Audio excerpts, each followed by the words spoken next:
We, this people on a small and lonely planet, traveling through casual space, past aloof stars across the way of indifferent suns to a destination where all signs tell us it is possible, is imperative that we learn a brave and startling truth. A brave and startling truth. Maya Angelou. When I read this poem, it just resonated with me because it talks about the realities of so many things. And for me, with this being African American history, Black History Month, I just want to talk about the realness of the impact or realization of being an African American in America. Now, don't get me wrong, I love America, okay? But that doesn't mean that everything is always great. And that doesn't mean that everything is always fair and everything is just, even here in America. That's the truth. And it is discouraging at times to think about the unfairness of it all. Now, I can tell you that I have personally been a person who has experienced racial profiling, and I'm sure some people will be like, they weren't profiling you, it just happened. No, I think on multiple times you just know and you sense it, and in that moment I think I just had to remember that I just needed to breathe and that I needed to take control of the situation, because even when you have law officials who are trained to or in a position of authority to have self-control and to be able to de-escalate a situation, that the adrenaline gets people hyped up and the anger and frustration, you just never know what other people are experiencing, and it's unfortunate that you have to take all those things in consideration, but you do if you want to stay alive, or if you want to have a higher probable chance or possibility of staying alive when you have an interaction with the police. And I don't think it's based necessarily on race, but a lot of times it does have a lot to do with race. I don't know everyone's background or their experiences, but I can only speak to my truth.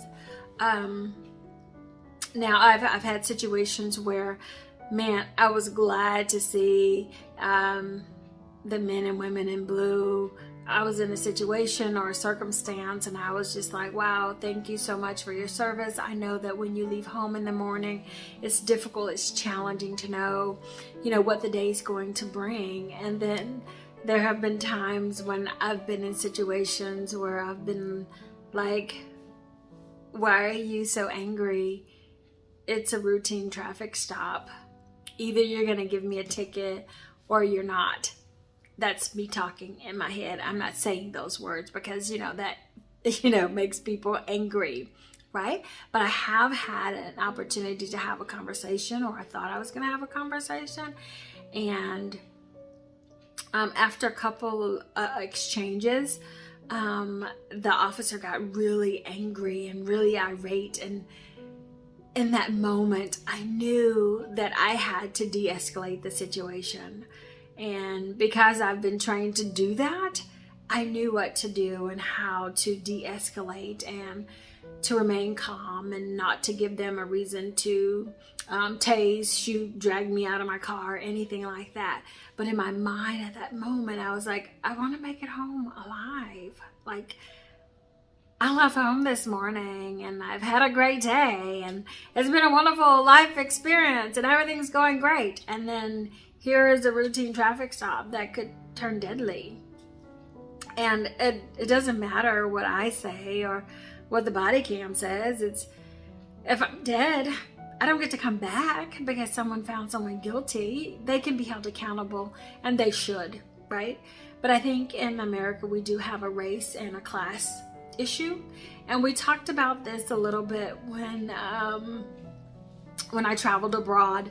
And some of the other teachers and I were talking about, we were in Nepal and how they have their class system, and we have, and I was like, it's no different than in the US when we have our race system. People are profiled and decisions are made based upon about them based solely upon their race. And it's not all the time, but I think as an African American woman, I always have to be mindful when I leave my house of my appearance, my tone, how I handle different situations, and how it could be escalated when it's just a simple disagreement. And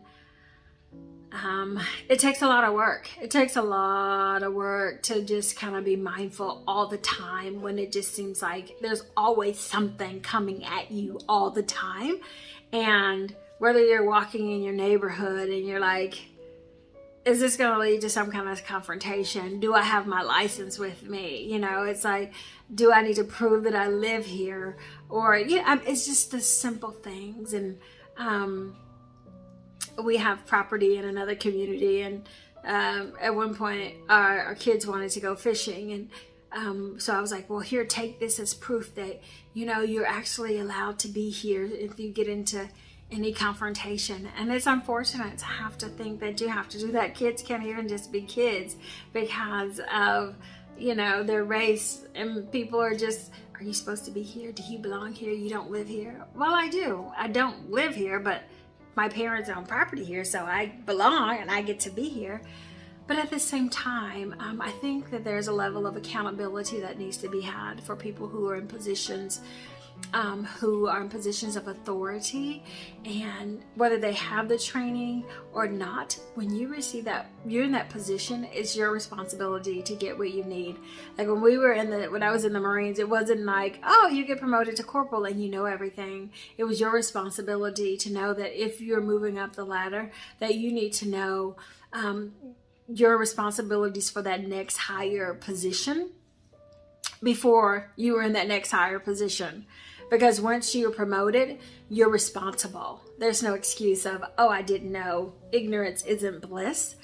And so that's the truth. The truth of the matter is that, there are people who will make assumptions about who you are based on your race, your class, your ethnicity, where you live, how you dress, how you speak, how you don't speak. If you're smiling with your eyes, or if you have a beautiful smile, or if you have tattoos, or if you're wearing a tank top, or if you're wearing a do-rag. I mean, there's just so many things that people are going to judge and make decisions about you. And the last part of that poem, the brave and startling truth, says, when we come to it, we must confess that we are the possible, we are the miraculous, the true wonder of this world. That is when, and only when, we come to it. When we come to the truth and are able to walk in the truth and acknowledge the truth, that's when change and opportunity happens, and people can love people openly and authentically and accept people no matter their race or their ethnicity. The brave and startling truth. Maya Angelou says that we, this people on a small and lonely planet traveling through casual space, we are the miraculous, the true wonder of this world. That is when, and only when, we come to it. I'm Tanya, and this has been Talk About It Tuesday. Be blessed and enjoy the rest of your week.